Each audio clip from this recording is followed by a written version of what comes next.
One thing that every great leader has in common is that they know how to ask the right questions. It's what separates a good leader from a great one. Yet, so many leaders make the mistake of asking the wrong questions, and then they wonder why their team is disengaged, unmotivated, and underperforming. Which is why in this episode, I'm going to show you 5 powerful questions that can transform your team dynamics, boost morale, and drive exceptional performance. Hey everybody, and welcome back to the channel. For those of you who are new here, I'm Doug Howard, and I'm a leadership coach and consultant. I use this channel to deep dive into leadership strategies and personal development tips that are going to help you accelerate in your career as a leader and as a manager. If you'd find value in these videos, make sure to hit that subscribe button for more valuable content. Today, we're going to explore 5 powerful questions that every manager should be asking their direct reports. These questions can transform your team dynamics, boost morale, and drive exceptional performance. The first question is, how would you like to grow within this organization? This simple question shows your employees that you care about their career aspirations and that you're invested in their long-term success. This is important because when employees feel like you're invested in their future, they're more likely to be engaged and motivated. This is going to lead to increased retention, higher performance, and a stronger talent pipeline. When you ask this question, you want to frame it in an open-ended way to encourage thoughtful responses. Also, you want to make sure to create a safe and supportive environment where your employee feels comfortable with sharing their ambitions. Here are some potential follow-up questions to help you drive the conversation further. You could ask, what specific skills or knowledge do you want to develop? What challenges do you foresee in achieving your goals? How can I support you in achieving your career aspirations? These are great follow-up questions to take it further, just in case the person you're talking to isn't that quick to open up right away. You want to keep asking follow-up questions like how, what, where, when, and why. For the rest of these questions I'm going to go through in this episode, I'm going to give you some powerful follow-up questions to keep that conversation going with the direct report. The second question is, do you feel a sense of purpose in your job? Engaged employees are more productive, more satisfied, and more committed to their work. By asking this simple question, you can identify any disengagement issues and address them proactively. When you're able to help a direct report establish a connection between their job and their sense of purpose, it's going to significantly boost their morale, their motivation, and their performance. This is because when employees feel connected to a larger cause, they're more likely to go the extra mile for you and for the company. This leads to increased job satisfaction, reduced turnover, and a more positive work environment for them, you, and everybody involved, and everybody who works with that person. As it creates opportunities for your employees to connect their work to the bigger picture. Now, one very important tip on this one.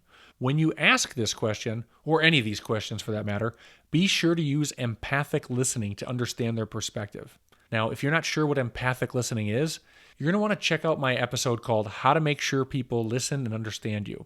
I'll include a link to that episode in the description. Now, after asking this question to your direct report, here are some potential follow-up questions that will help you drive that conversation further. How does your work contribute to the overall goals of the company? What would make your job and the work you do more meaningful to you? Are you excited about the work you're doing?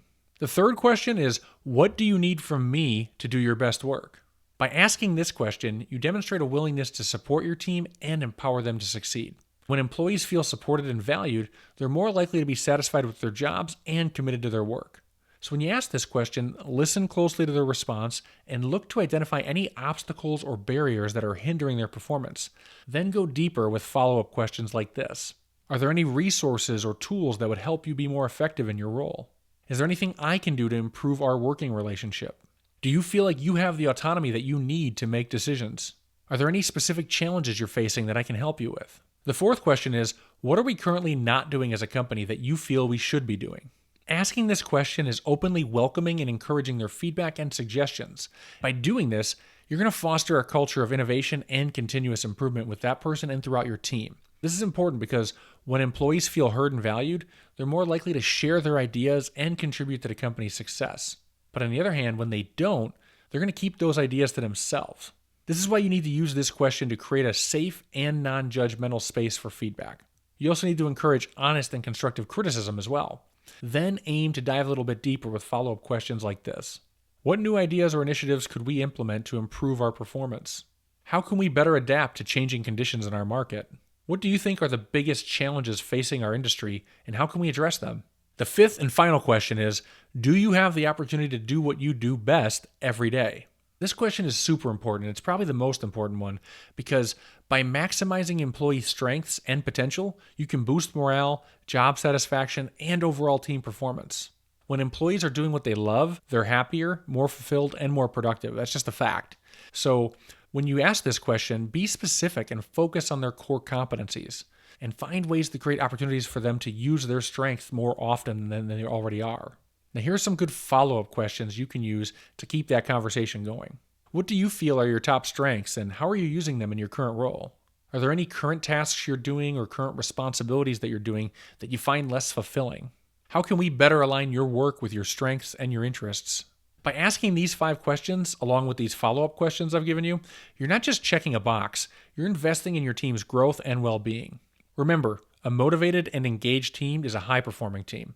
If you're looking for more ways to motivate an underperforming direct report or a disengaged team, you want to check out my episode called The Science Behind Motivating Employees in the Workplace. You're going to learn the psychology of motivation, along with practical strategies to re-engage your team.